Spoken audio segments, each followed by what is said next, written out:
Inglaterra, 1970. Edward Ryle, um homem simples de 60 anos, aposentado de uma fábrica de louças, estava sentado em sua poltrona favorita quando algo extraordinário aconteceu. Memórias que não eram suas começaram a invadir sua mente. Ele via campos verdejantes de Somerset, no século XVII. Sentia o cheiro da terra molhada. Ouvia o mugido do gado. Via rostos de pessoas que morrera há 300 anos. Mas não eram apenas imagens vagas. Eram memórias vívidas, detalhadas, como se tivesse vivido aquela vida ontem. Meu nome era John Fletcher, sussurrou ele para si mesmo, as mãos tremendo. Eu vivia em Weston-Zoyland. Tinha uma fazenda, uma esposa chamada Anne. A princípio, Edward tentou ignorar essas fantasias. Afinal, ele era um homem prático, trabalhara a vida toda em uma fábrica. Não acreditava em histórias malucas sobre vidas passadas, mas as memórias se tornaram tão intensas que ele não conseguia mais dormir. À noite, sonhava que estava cavalgando pelos campos de Somerset em 1685. Via soldados se aproximando. Sentia o terror da Guerra Civil Inglesa. Acordava gritando o nome Monmouth, o duque rebelde que liderou uma revolta fracassada contra o rei Jaime II. Sua esposa, Winifred, estava preocupada. Edward, você está bem? Você fala dormindo sobre pessoas que morreu há séculos? Edward não sabia como explicar. Como poderia contar que se lembrava de detalhes íntimos da vida de um fazendeiro do século XVII? Como explicar que conhecia cada pedra das estradas de Somerset, cada curva do rio, cada face dos vizinhos de John Fletcher? O mais perturbador era que ele lembrava da morte. John Fletcher havia sido executado após a Batalha de Sedgemoor em 1685, acusado de apoiar a rebelião do Duque de Monmouth contra o rei. Desesperado por respostas, Edward decidiu fazer algo que mudaria sua vida para sempre. Edward Ryle sabia que parecia louco, mas as memórias eram tão reais que ele não conseguia mais ignorá-las.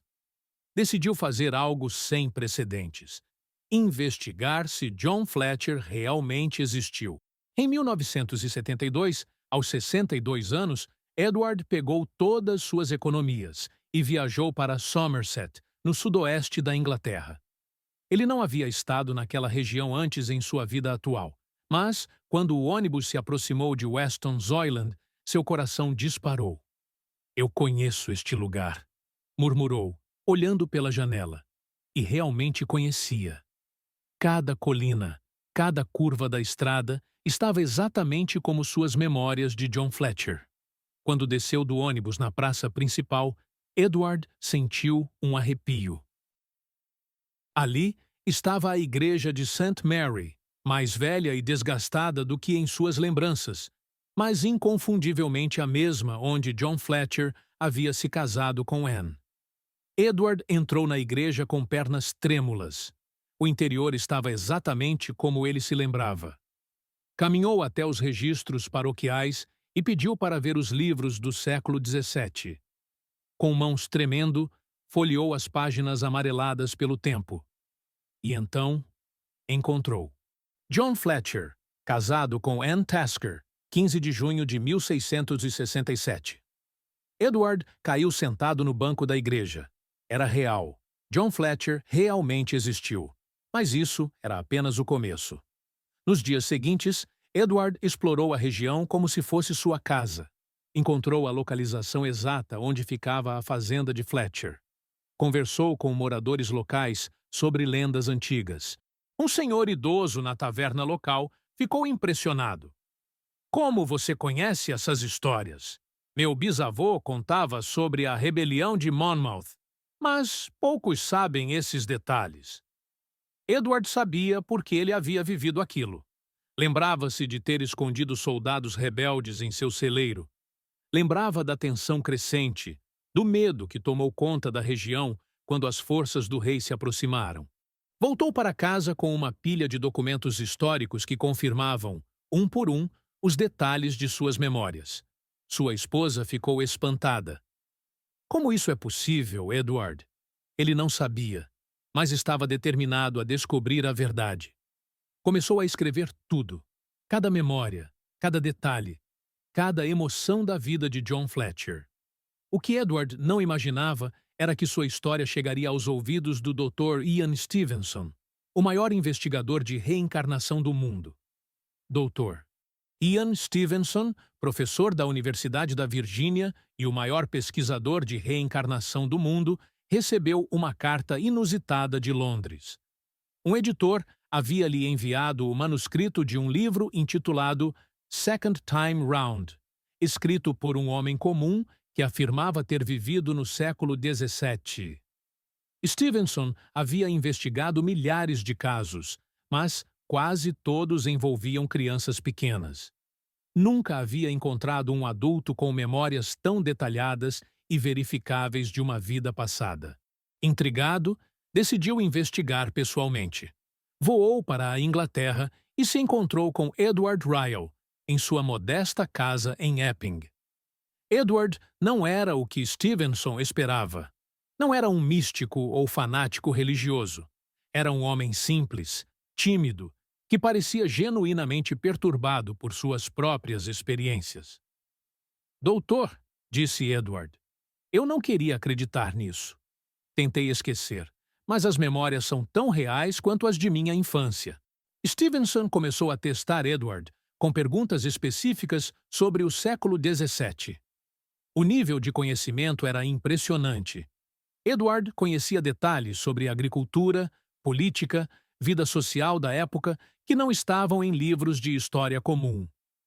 Me fale sobre as casas em Somerset, na década de 1680, pediu Stevenson. Edward descreveu com precisão arquitetônica as construções rurais da época, incluindo detalhes sobre materiais de construção, layout interno, até mesmo sobre onde ficavam as latrinas. E sobre a agricultura? Edward explicou técnicas de plantio, tipos de grãos cultivados, métodos de preservação de alimentos, criação de gado, tudo compatível com registros históricos do período. Mas o teste mais impressionante veio quando Stevenson perguntou sobre a Batalha de Sedgemoor, o último confronto da rebelião de Monmouth. Edward não apenas conhecia o resultado da batalha. Ele descreveu, com detalhes viscerais, como era estar lá. O cheiro da pólvora, o som dos mosquetes, o terror dos fazendeiros mal treinados enfrentando soldados profissionais. Eu estava escondido atrás de uma cerca quando os dragões do rei atacaram, narrou Edward, os olhos distantes. Vi homens que conhecia desde criança sendo mortos como animais. O sangue corria pelos campos. Stevenson ficou impressionado. Em décadas de pesquisa, nunca havia encontrado descrições tão vívidas e emocionalmente carregadas. Mas então Edward revelou algo que deixou até mesmo o experiente pesquisador sem palavras. Dr. Stevenson, disse Edward, a voz embargada. Eu me lembro de como morri. O silêncio na sala ficou pesado. Stevenson havia ouvido centenas de relatos sobre mortes em vidas passadas. Mas algo na voz de Edward era diferente. Havia uma dor profunda, como se a morte tivesse acontecido ontem.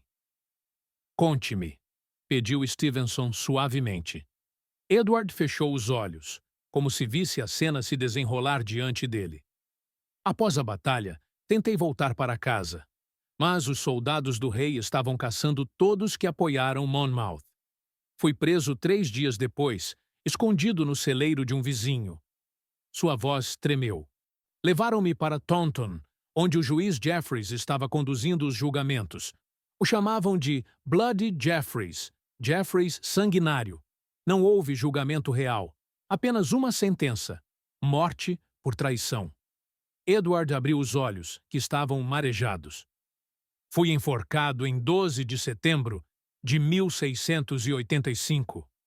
Lembro-me da forca, da multidão gritando, do medo terrível nos últimos momentos. Stevenson fez anotações furiosamente. Depois da entrevista, passou semanas verificando registros históricos. Encontrou evidências da existência de John Fletcher. Encontrou registros dos julgamentos de Jeffreys. Tudo batia, mas havia um problema. Alguns detalhes específicos, nomes de pessoas comuns, eventos menores, não podiam ser verificados. Ou os registros se perderam ao longo de 300 anos, ou Edward havia inventado. Stevenson publicou o caso em 1974, chamando-o de um dos mais impressionantes que já investigara. O livro de Edward, Second Time Round, foi lançado e causou sensação na Inglaterra. Mas a história tomou uma reviravolta inesperada quando outros pesquisadores começaram a investigar mais profundamente. Historiadores encontraram inconsistências. Algumas datas não batiam perfeitamente. Alguns nomes mencionados por Edward não apareciam em lugar nenhum dos registros. Ou os registros estão incompletos, argumentou Stevenson, ou Edward misturou memórias reais com imaginação. A controvérsia cresceu. Céticos alegaram que Edward havia simplesmente lido muito sobre o período e, inconscientemente, criado uma fantasia elaborada. Apoiadores argumentaram que pequenas inconsistências eram naturais após 300 anos. Edward ficou devastado com as críticas.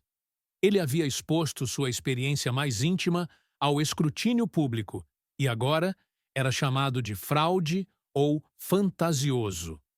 Mas, em 1981, algo aconteceu que mudaria tudo novamente. Edward Ryle estava quebrado emocionalmente. As críticas ao seu caso haviam destruído sua paz. Evitava sair de casa, parou de falar sobre John Fletcher e mergulhou em uma depressão profunda. Talvez eu seja maluco mesmo, confessou a esposa Winifred. Talvez tudo não passe de imaginação de um velho. Mas em 1981, 7 anos após a polêmica inicial, um historiador local de Somerset fez uma descoberta extraordinária. Revisando arquivos da igreja de Weston Zoyland, que haviam sido recentemente restaurados, encontrou um documento que havia permanecido ilegível por décadas, devido ao deterioramento. Era uma lista de executados após a rebelião de Monmouth. E lá, claramente escrito na tinta desbotada do século XVII, estava o nome: John Fletcher, fazendeiro, enforcado em Taunton, 12 de setembro de 1685. Exatamente como Edward havia dito. O historiador ficou intrigado. Como Edward poderia saber da data exata se o documento havia permanecido ilegível até então? Decidiu investigar mais profundamente. Nos meses seguintes, descobriu evidências adicionais da existência de John Fletcher em cartórios locais que não estavam disponíveis quando Edward visitou a região na década de 1970. Registros de impostos mostravam que Fletcher realmente possuía terra, na localização exata que Edward havia indicado. Documentos de casamento confirmavam seu matrimônio com Anne Tasker na data mencionada.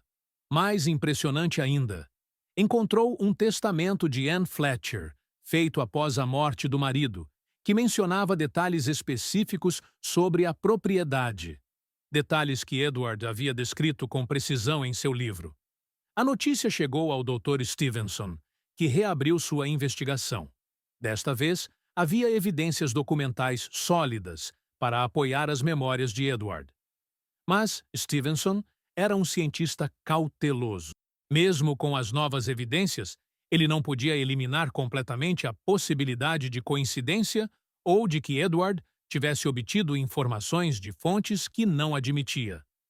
Em 1983, Stevenson publicou uma atualização do caso, reconhecendo as novas evidências, mas mantendo sua posição cautelosa. Este caso sugere reencarnação, mas não a prova definitivamente.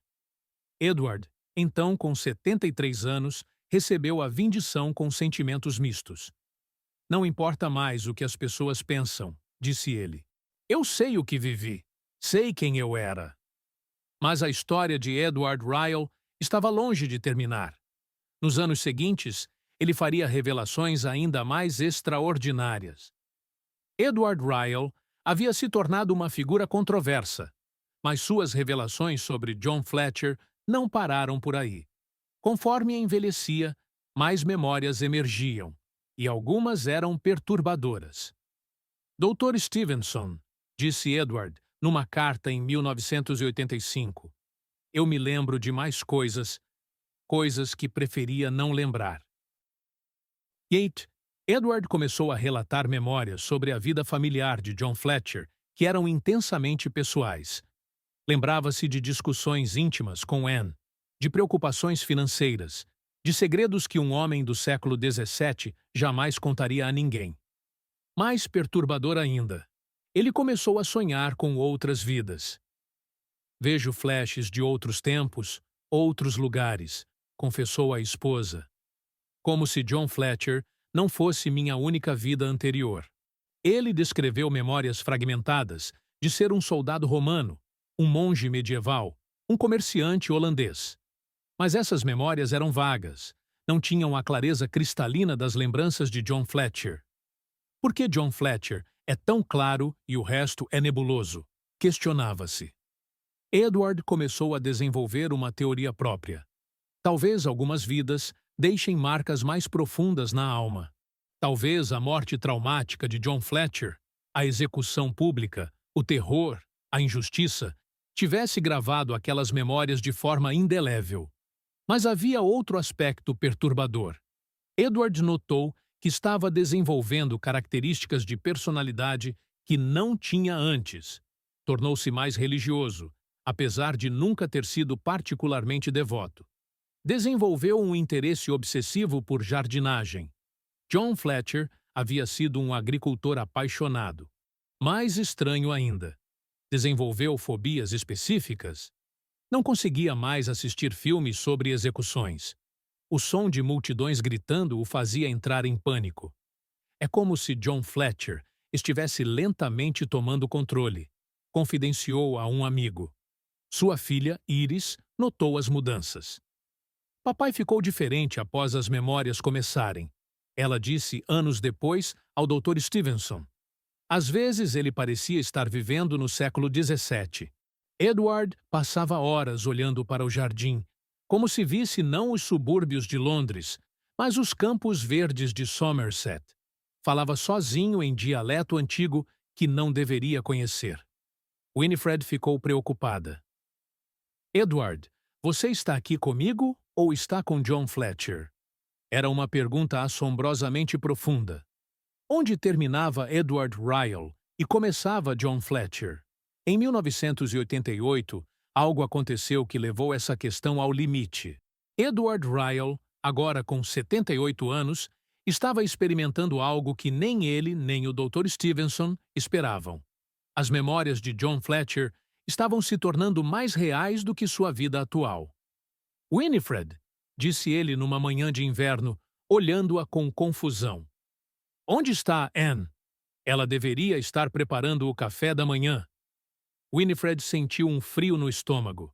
Edward estava confundindo ela com Anne Tasker, a esposa de John Fletcher do século XVII. Episódios como esse se tornaram mais frequentes. Edward às vezes acordava perguntando sobre seu gado, sobre a colheita, sobre soldados que poderiam estar se aproximando. Sua mente parecia estar vivendo simultaneamente em duas épocas. Dr. Stevenson, intrigado e preocupado, fez várias visitas para estudar esse fenômeno único. Nunca havia documentado um caso onde as memórias de vida passada se tornassem mais dominantes do que a vida presente. Edward, perguntou Stevenson durante uma visita, você consegue me dizer que ano é? Edward parou, confuso. É 1685, não é? Ou... Não, isso não está certo. Ele balançou a cabeça, desorientado. Às vezes não sei onde ou quando estou. O caso estava tomando uma direção que desafiava todas as teorias existentes sobre reencarnação. Geralmente, as memórias de vidas passadas diminuem com a idade. No caso de Edward, o oposto estava acontecendo. Winifred começou a manter um diário das confusões de Edward. Em algumas entradas, ela escreveu: Edward passou a manhã inteira procurando por sua enxada favorita no jardim. Quando eu disse que não temos enxadas, ele ficou irritado e disse que precisava preparar o campo para o plantio. Hoje ele recusou-se a comer batatas, dizendo que ainda não chegaram da América. Tive que lembrá-lo que estamos no século XX. Edward acordou gritando sobre soldados na estrada. Levou meia hora para convencê-lo de que estava seguro em nossa casa. Dr. Stevenson documentou tudo meticulosamente. Este caso estava reescrevendo o que se sabia sobre memórias de vidas passadas. Mas havia algo ainda mais perturbador. Edward começou a demonstrar conhecimentos que John Fletcher não poderia ter tido, conhecimentos sobre eventos que aconteceram após a morte de Fletcher. Como você pode saber sobre isso? Perguntou Stevenson quando Edward mencionou detalhes sobre o desenvolvimento de Somerset no século XVIII. Edward parou, confuso. Eu não sei. Simplesmente sei. Era como se a consciência de Edward estivesse acessando não apenas as memórias de John Fletcher, mas algum tipo de conhecimento coletivo sobre a região através dos séculos. O caso, que havia começado como uma investigação sobre reencarnação, estava se transformando em algo muito mais complexo e misterioso. O estado mental de Edward Ryle havia se deteriorado drasticamente. Ele passava dias inteiros acreditando ser John Fletcher, conversando com pessoas que morreram há 300 anos. Winifred estava exausta. Dr. Stevenson, ela implorou durante uma ligação. Meu marido não está mais comigo. Ele vive no século XVII. Stevenson decidiu fazer uma última visita abrangente para documentar o que estava acontecendo. O que encontrou o chocou. Edward estava sentado no jardim, vestindo roupas velhas, falando sozinho em dialeto de Somerset do século XVII. Quando viu Stevenson, seus olhos se iluminaram. "Padre!" exclamou Edward. "Que bom que veio! Preciso me confessar antes que os soldados do rei cheguem." Stevenson percebeu que Edward o havia confundido com um padre católico da época de John Fletcher. Durante as 2 horas seguintes, Edward confessou pecados de John Fletcher com detalhes íntimos sobre vida rural no século XVII. O mais perturbador era a autenticidade emocional. Edward chorava ao falar sobre deixar Anne viúva, sobre a culpa de ter apoiado a rebelião, sobre o medo da execução. "Padre", suplicou Edward, "Deus me perdoará por ter lutado contra o rei?" Stevenson não sabia como responder. Estava presenciando algo sem precedentes na literatura científica. Uma fusão completa entre duas identidades separadas por 300 anos. Mas então, algo extraordinário aconteceu. Winifred entrou no jardim carregando uma xícara de chá. No momento em que Edward a viu, sua expressão mudou completamente. "Anne!" gritou ele, correndo para abraçá-la. "Anne, meu amor! Pensei que os soldados tivessem te levado." Por um momento, Winifred foi Anne Tasker. Edward a abraçou com uma ternura que ela não via há anos, sussurrando palavras de amor em inglês arcaico. "Meu querido John", sussurrou Winifred instintivamente, entrando no papel. Stevenson observou, fascinado, enquanto os dois representavam uma cena de amor de 300 anos atrás. Edward beijou as mãos de Winifred, contou sobre o trabalho na fazenda, perguntou sobre vizinhos que morreram há séculos. Durou apenas 15 minutos. Então Edward piscou, confuso, e voltou a ser um homem de 80 anos no século XX. "Winifred, o que estamos fazendo no jardim?" Naquela noite, Stevenson escreveu em suas anotações: "Este caso desafia tudo o que pensamos saber sobre consciência, memória e identidade. Edward Ryle não está apenas lembrando John Fletcher. De alguma forma, ele se tornou John Fletcher." Mas o mais impressionante ainda estava por vir. Dezembro de 1990. Edward Ryle estava internado em um hospital geriátrico. Sua mente havia se fragmentado completamente entre duas identidades, duas épocas, duas realidades. Dr. Stevenson fez sua visita final, sabendo que Edward estava morrendo. Encontrou um homem frágil, mas cujos olhos ainda brilhavam com a intensidade de quem havia vivido duas vidas. Doutor, sussurrou Edward, reconhecendo Stevenson pela primeira vez em meses. Você acredita que eu realmente fui John Fletcher? Era uma pergunta carregada de décadas de dúvida, investigação e controvérsia. Stevenson escolheu suas palavras cuidadosamente. Edward, em 40 anos investigando reencarnação, seu caso é o mais extraordinário que já encontrei. Não posso explicar como você sabia coisas que nenhum registro histórico documentava, mas que depois se provaram verdadeiras. Edward sorriu fracamente. Às vezes eu sinto como se fossem duas pessoas vivendo no mesmo corpo. John Fletcher nunca me deixou em paz. Você se arrepende de ter investigado essas memórias? Edward pensou por um longo momento. Não. Descobri que a morte não é o fim. Que o amor transcende séculos. Meu amor por Anne, meu amor por Winifred, é o mesmo amor. Somos almas eternas vivendo experiências temporárias. Stevenson documentou cada palavra. Este caso havia consumido décadas de sua carreira e desafiado todas suas teorias sobre reencarnação. Nas semanas seguintes, Edward teve momentos de lucidez alternados com episódios onde era completamente John Fletcher. Enfermeiras relataram que ele, às vezes, acordava gritando sobre soldados, outras vezes cantava canções folclóricas do século XVII que ninguém reconhecia. Em janeiro de 1991, Edward Ryle faleceu pacificamente durante o sono. Suas últimas palavras, segundo Winifred, foram: Anne, eu voltei para casa. Após a morte de Edward, Stevenson fez uma reflexão final sobre o caso. Em seu artigo publicado em 1992, ele escreveu: O caso Edward Ryle John Fletcher nos força a questionar nossas concepções fundamentais sobre identidade, memória e continuidade da consciência. Embora não possamos provar definitivamente que Edward foi a reencarnação de John Fletcher, as evidências sugerem algo extraordinário, que a consciência humana pode, de alguma forma, transcender a morte física. Mas a história não terminou com a morte de Edward. Nos anos seguintes, algo inusitado começou a acontecer.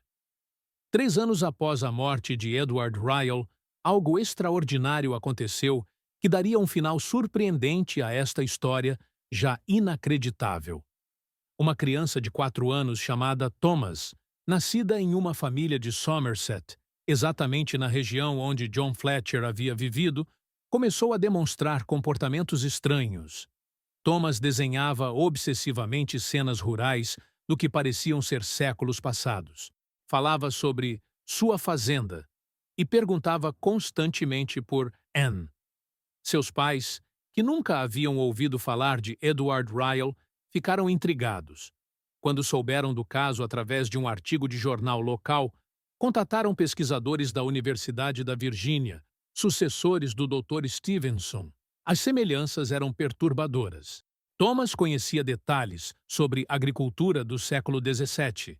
Desenhou mapas da região que eram historicamente precisos e, mais impressionante, tinha uma marca de nascença no pescoço, exatamente onde uma corda de forca deixaria uma marca. O caso foi investigado, mas permanece inconclusivo. Thomas cresceu e, como a maioria das crianças com memórias de vidas passadas, esqueceu essas lembranças ao chegar à adolescência. O caso Edward Ryle permanece como um dos mais controversos e fascinantes da pesquisa sobre reencarnação. Mesmo o Dr. Ian Stevenson, em seus últimos anos, admitiu incerteza sobre as conclusões. Em 2003, Stevenson revisou o caso mais uma vez e escreveu: Não posso mais afirmar com certeza que todas as memórias de Edward se originaram de uma vida passada. Alguns detalhes estão visivelmente incorretos, Mas também não posso explicar como um homem simples conhecia fatos históricos obscuros que só foram confirmados décadas depois. A verdade permanece um mistério. Edward Ryle realmente foi a reencarnação de John Fletcher? Ou foi um caso extraordinário de criptomnésia, memórias esquecidas de leituras sobre história? Ou ainda, teria ele acessado algum tipo de memória coletiva sobre o local onde vivia? O que sabemos? Edward conhecia detalhes históricos que só foram confirmados após sua morte. Ele demonstrou conhecimento sobre aspectos íntimos da vida no século XVII. Suas descrições emocionais da execução de John Fletcher eram visceralmente reais. Desenvolveu fobias e características de personalidade consistentes com a vida de Fletcher. O que não sabemos? Como explicar as inconsistências históricas em seus relatos, se todas as fontes de seu conhecimento foram identificadas? Por que suas memórias se intensificaram com a idade? Impacto científico.